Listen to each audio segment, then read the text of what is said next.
நான் இன்றைக்கி சேப்பங்கிழங்கு பொரியல் செய்ய போகிறேன். அதுக்கு எண்ணெய், கடுகு, ஜீரகம், பூண்டு இதெல்லாம் போட்டு பூண்டு கோல்டு கலரில் வர அளவுக்கு நம்ம வதக்கிக்கணும். கூட கருவேப்பிலையும் போட்டுக்கணும்.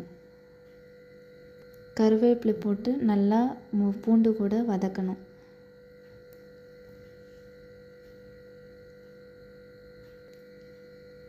பூண்டு நல்லா வதங்கி வர வரைக்கும் நம்ம வதங்கிக்கிட்டே இருக்கணும்.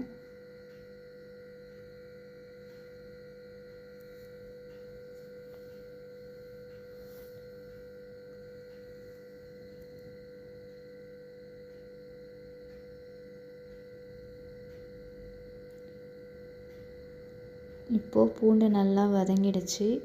இப்போது நான் அவிச்சு வச்சுருந்த சேப்பங்கிழங்கு அதை எடுத்து இதில் போடுறேன். போட்டு அதையும் நல்லா மிக்ஸ் பண்ணி விடணும்.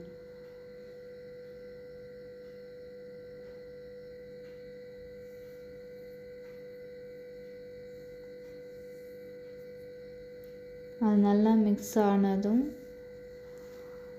வீட்டில் குழம்பு மிளகாய்த்தூள் அரைச்சி வச்சுருப்போம் இல்லைங்களா, அந்த குழம்பு மிளகாய்த்தூளை நம்ம ஆட் பண்ணிக்கணும். உங்களுக்கு எவ்வளோ தேவையோ அவ்வளோ காரத்துக்கு தகுந்த மாதிரி மிளகாய்த்தூள் ஆட் பண்ணிக்கணும்.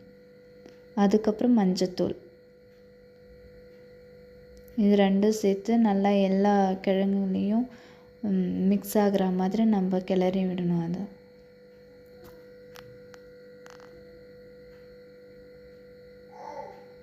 இப்போ நல்லா மிக்ஸ் ஆகிடுச்சு. கொஞ்சம் உப்பு சேர்த்துக்கிறோம்.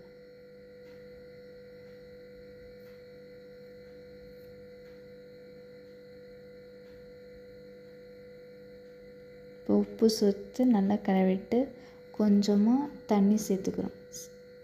தண்ணி சேர்த்து எல்லாத்தையும் மிக்ஸ் பண்ணி விடணும். அவ்வளோதாங்க, ரெடி ஆகிடுச்சு சுவையான சேப்பங்கிழங்கு பொரியல்.